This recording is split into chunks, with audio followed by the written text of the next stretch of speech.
Баршаңызға қайырлы күн. Бүгін сіздермен ашытқысыз шелпек пісіретін боламыз. Міндетті түрде жасап көріңіздер және де видеоны соңына дейін қараңыздар.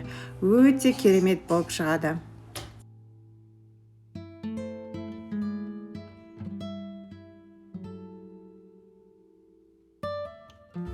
Айранымызды құямыз және де оның үстіне сүтімізді құямыз. Сұйық майымызды құямыз. Жарты шай қасық тұз саламыз. Жарты шай қасық содамызды салып, жақсылап араластырамыз. Бір ас қасық қант қосамыз. Ұнымызды міндетті түрде електен өткізіп саламыз.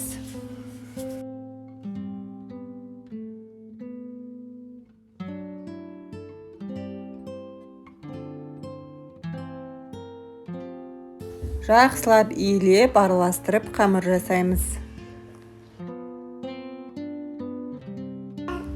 Міне қамырымыз дайын болды. Үстін жауып, 10-15 минуттай демалтамыз.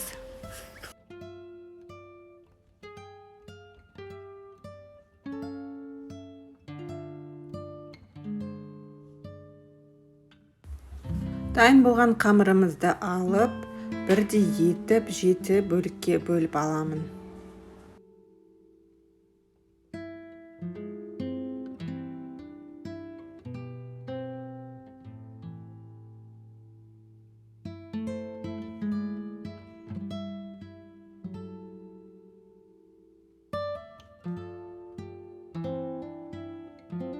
Барлығын осылай дөңгелетіп қоямыз.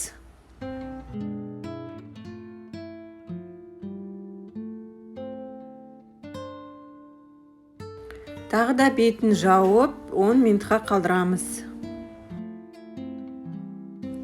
Келесі біз шелпектерімізді жаятын боламыз.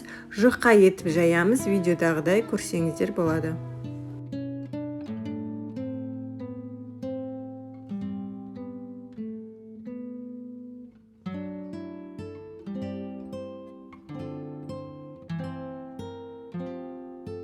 Қызып тұрған майға пісіріп аламыз.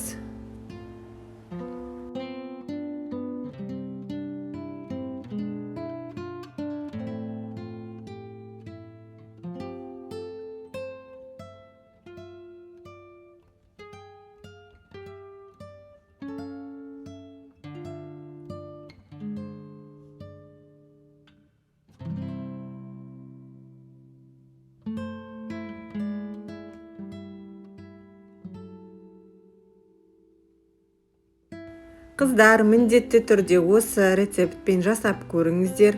Өте тез және керемет болып шығады. Құрбан айт мерекесі құтты болсын. Аман болыңыздар. Видеоны соңына дейін қарағандарыңызға рахмет. Сау болыңыздар.